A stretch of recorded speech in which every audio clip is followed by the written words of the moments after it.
Morning. There you saw some lightning.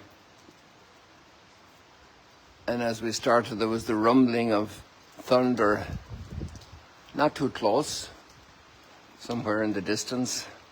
We'll probably notice how long. There it comes. It's a little closer than it was a few minutes ago.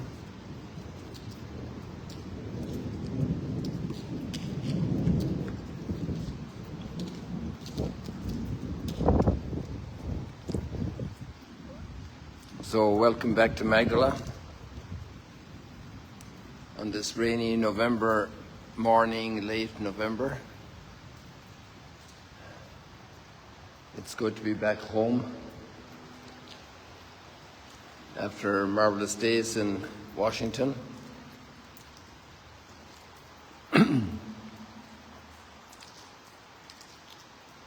The link is posted here in the notes of the prayer at the Capitol in the House of Representatives.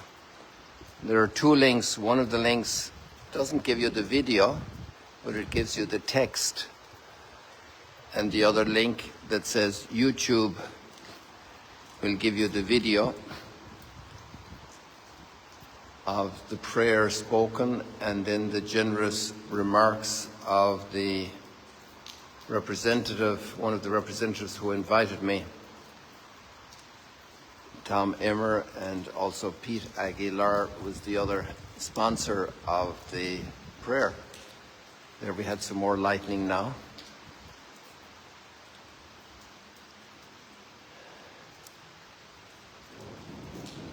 And there comes the thunder.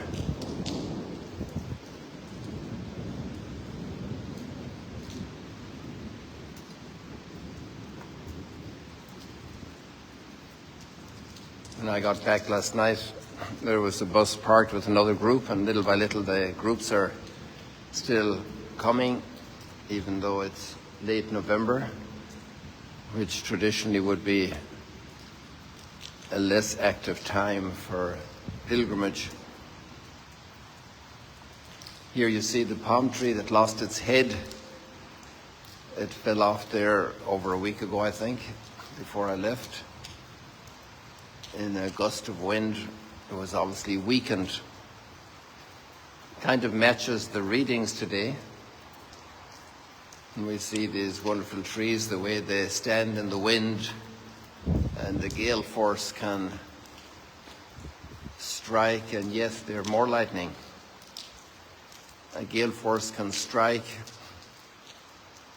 and sway the trees, and they sway in the wind and withstand incredible pressure. But over time, they fall. Like this one here, its head fell off, and that'll be the end of that history. It could stand for years. That'll be a decision of those in charge. But one day it will be completely down, like you see many trees over near the Dead Sea that have fallen after their time was done. And this is a little bit the theme of the readings today, with the kingdoms of the earth in all their splendor, all the things that human beings develop, both in the material realm. Think of a great capital like in Washington. Think of the Babylonian empires, the Mesopotamian empires, the Egyptian empires, the Greek, Alexander the Great, short-lived empire, the Roman Empire that lasted, including in its Christian transformation as a Byzantine empire in the East. It lasted a long time, maybe almost 1,000 years, but then it also fell. And so we're inspired today by the Psalm. Even the temples, and the temple in Jerusalem, which was such a sacred place, and so many churches, we know ruins back in my homeland in Ireland and in many other places. I remember Dresden, seeing Dresden after the fall of the Soviet Union's empire, and the ruins of the churches that were there since World War II, bombed out city. Those church ruins had been still standing just as ruins. I hear some of them have been renewed. rebuilt.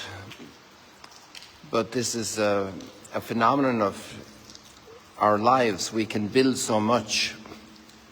We can build great monuments, great buildings, but if they're lucky, they'll end up as archaeology, like we have the archaeology of our synagogue here, the ritual baths. If they're lucky, mostly all of these empires disappear. And that orients us about our life, the lessons we learn from this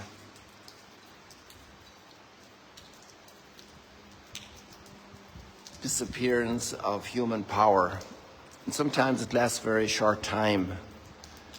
And the great challenges, the great stress that happens in managing power, it's a great service when it's done with good virtue, a great service to vast populations, vast countries, the interconnectedness in our times. But we can also learn from this and say, not a stone will stand upon a stone, as Jesus says, looking at the temple in Jerusalem. And last Sunday, a week from 10 days ago, I was blessed to be in Jerusalem and to see the damage, even the fallen stones from the temple in Jerusalem. Amazing evidence of this destruction that was wreaked upon the wonderful temple Herod had built. In fact, it was barely finished in its final details of decoration, and then it was destroyed. Another lightning bolt, more thunder, more destruction. And the God of heaven stands, and his kingdom is being built forever in the lives of transformed people where grace prevails. And so we finish off today with this wonderful word of the psalm, give glory and eternal praise to him. Give glory and eternal praise to him.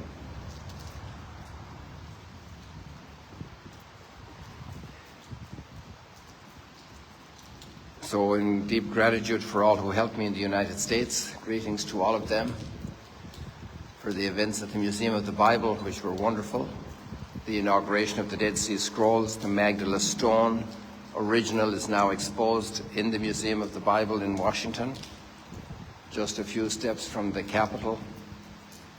And there many people can go and visit. It's a wonderful program, very well prepared. The Dead Sea Scrolls exhibit is extraordinary.